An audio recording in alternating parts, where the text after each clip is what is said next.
Bismillahirrahmanirrahim. Assalamualaikum warahmatullahi wabarakatuh. Bertemu lagi di channel Galeri Kreasi. Sebelumnya marilah kita mengucapkan syukur kehadirat Tuhan Yang Maha Kuasa. Alhamdulillahirabbil alamin ala kulli hal. Dan jangan lupa untuk senantiasa bersolawat kepada baginda Nabi Muhammad Rasulullah sallallahu alaihi wasallam. Allahumma salli ala sayyidina Muhammad wa alihi wa sahbihi wasallim. Allahumma salli ala sayyidina Muhammad wa alihi wa sahbihi wasallim. Allahumma salli ala sayyidina Muhammad wa alihi wa sahbihi wasallim. Nah, dalam video kali ini kita akan mereview dua pusaka sekaligus ya, yang mana ini pusaka rezeki di penghujung Ramadan. Jadi ini barusan saja saya dapatkan ya. Jadi tadi ada yang mengantar ke rumah dua pusaka sekaligus. Ya, rezeki akhir Ramadan lah begitu. Nah, kalau kita lihat ini gaya Madura ya, kalau dari handle-nya, kalau ini Surakarta.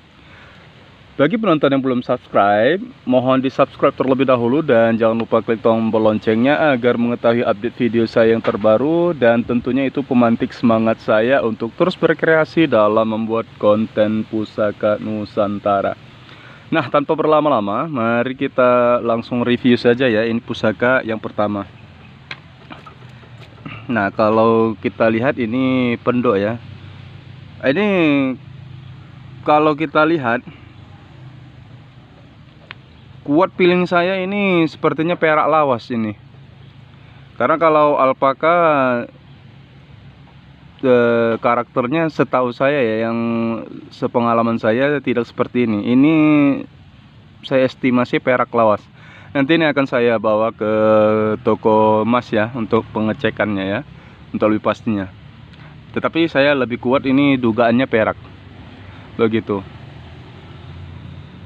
Nah, langsung saja ya. Dan ini ada bekas sisa lem Dexton ya. Lem keras itu yang hitam putih yang dicampurkan. Ini bisa dipastikan sebelumnya ini retak ataupun ada patah, jadi goyang dan dilem. Sebenarnya ini tidak boleh ya, sangat tidak diperbolehkan begitu. Nah, langsung saja kita lihat pusakanya. Bismillahirrahmanirrahim.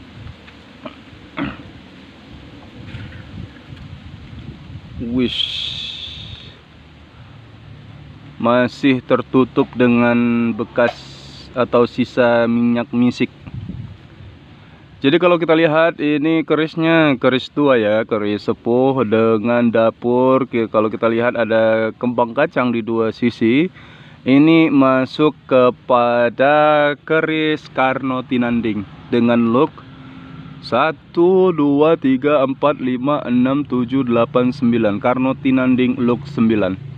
Yang mana kalau kita lihat ricikannya ini sangat tegas ya, sangat jelas sekali dan sangat lugas.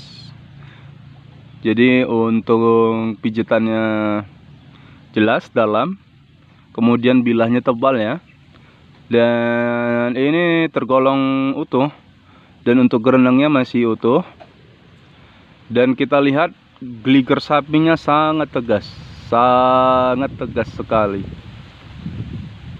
Nah, untuk keris Karno Tinanding itu sendiri, filosofinya itu ialah lambang daripada keberanian, ketegasan, dan kesetiaan. Sesuai dengan karakter Karna ya. Karena untuk Karno Tinanding itu diambil dari karakter pewayangan, yaitu Karna atau Karno, Raja Angga atau Awangga. Yang mana itu merupakan adipati yang paling setia, yaitu dari Duryudana begitu.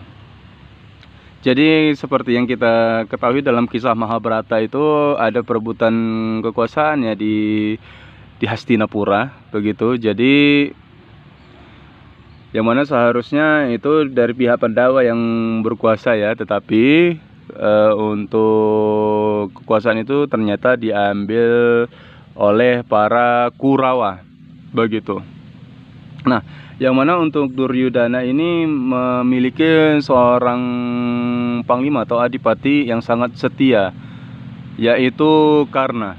Nah, Karna ini sendiri itu merupakan anak dari Dewi Kunti ya, yang mana Dewi Kunti itu diberi satu mantra oleh seorang resi, yang mana apabila mantra itu dibacakan maka akan bisa mendatangkan atau memanggil dewa, yang mana untuk ketika dibacakan itu maka Dewa Surya yang datang. Jadi Dewa Surya menganugerahkan seorang anak, yaitu Karna, kepada Dewi Kunti. Namun karena oleh sebab Dewi Kunti pada saat itu belum menikah, jadi itu Dewi Kunti merasa malu karena ia merupakan anak seorang raja besar. Jadi untuk Karna ini dihanyutkan di Sungai Gangga. Jadi sebenarnya Karna juga merupakan saudara dari para Pandawa yang tertua, begitu ya. Nah, tapi Pandawa pada akhirnya tidak tahunya itu ketika Karna sudah terkena panah Arjuna, begitu. Jadi untuk Karna ini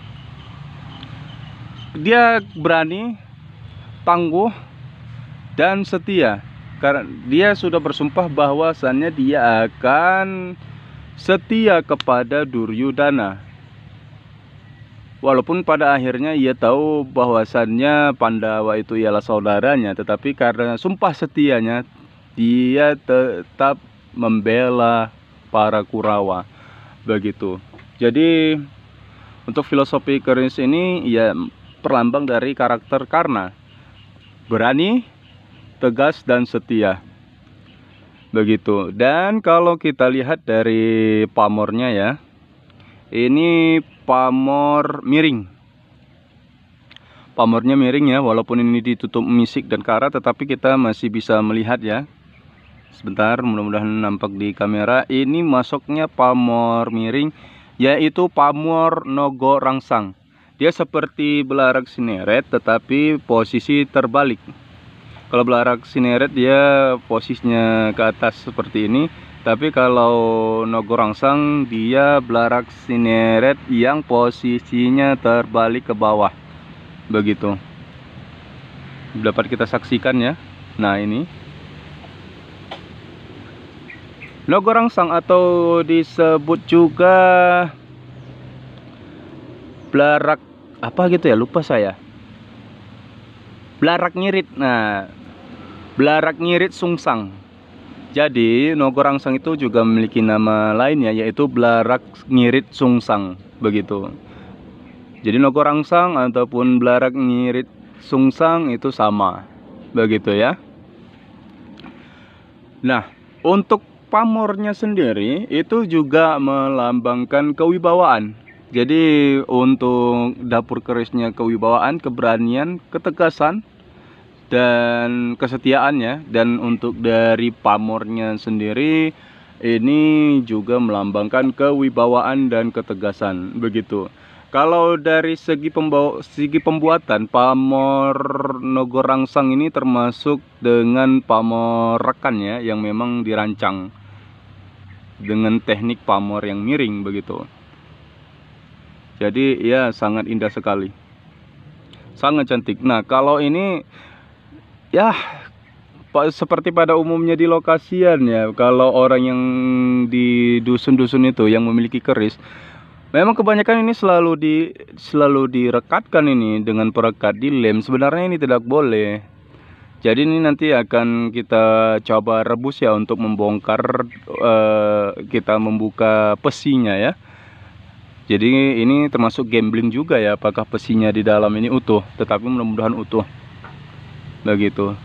Untuk kerisnya ini sangat cantik ya, cantik, tebal, dan utuh, begitu. Ricikannya masih nampak jelas dan tegas, sangat cantik sekali. Kalau untuk estimasi penangguhan, saya dalam ilmu penangguhan keris masih awam ya, perlu banyak belajar. Tetapi kalau dilihat ini, apakah ini Mataram atau nom-noman ya, saya kurang paham kalau untuk ilmu penangguhan keris. Baik, langsung kita masuk kepada pusaka kita yang kedua. Pusaka yang kedua. Nah, kalau untuk dari bagian sampirnya ini saya baru kali ini jumpa ya. Biasanya kalau style Madura itu kuda-kudaan atau ladrang daun begitu ya. Tapi kalau untuk yang model seperti ini, apakah hanya dibuat saja, direkeraka saja sama pengrajinnya di zaman dahulu ya? Karena baru kali ini saya menemukan model sampir seperti ini. Apakah ini memang pakem atau tidak? Saya perlu belajar lagi ya. Karena kalau dibilang ladrang daun Sumeneb ini tidak masuk, dibilang kuda-kudaan pun tidak masuk juga ya. Begitu. Baik. Langsung saja ini kita buka. Bismillah. Nah, kalau ini 1 2 3 4 5 6 7 8 9 ada pijetan, kemudian tidak memiliki gereneng ya. Ada lambe gajahnya satu. Ini masuk ke dalam dapur sempono. Jadi yang menarik di sini, untuk bagian daripada ganjanya ini terbalik ya. Seharusnya posisi yang di bawah ini dia ke atas. Jadi ini dipasang dalam keadaan terbalik. Mungkin di zaman dahulu ini sempat lepas, kemudian dibuka oleh pemilik sebelumnya dan dipasang terbalik. Dan ini keras ya, sudah keras ya, tidak goyang. Ini bagaimana caranya nanti kita akan buka, kemudian kita paskan ke posisi semula begitu. Nah, kalau untuk dari handle-nya ini Donorico ya, khas daripada Sumeneb Madura. Kalau bahannya ini saya tidak tahu apa ini, tulang atau apa ini. Sebentar.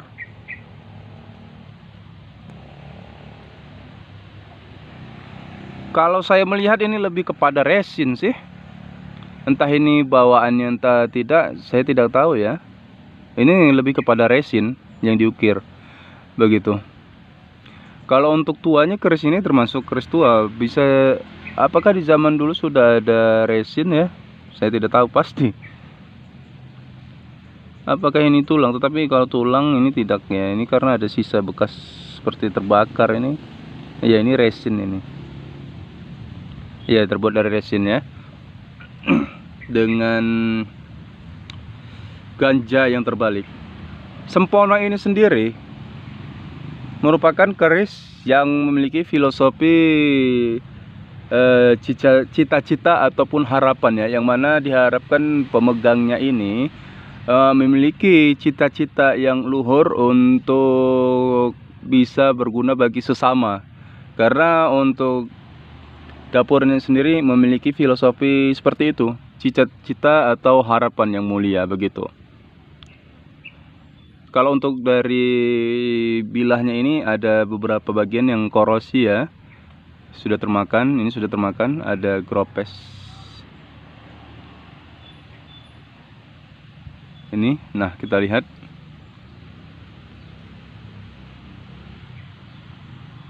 aduh susah sekali fokusnya. Mudah-mudahan nampak yang ini ada terkena korosi ya. Dan kalau bisa saya bilang ini untuk bilahnya sih sudah hampir membatu sebenarnya. Iya, sudah tua sekali, sudah hampir membatu.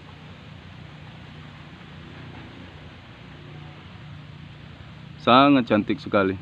Tetapi untuk ganjanya ini saya bingung ya bagaimana nanti tekniknya. Dan ini pun juga dilem. Nanti cobalah kita apakah nanti ini tekniknya sebenarnya kalau saya dari hulu yang lengket seperti ini, saya akan melakukan teknik perabusan ya.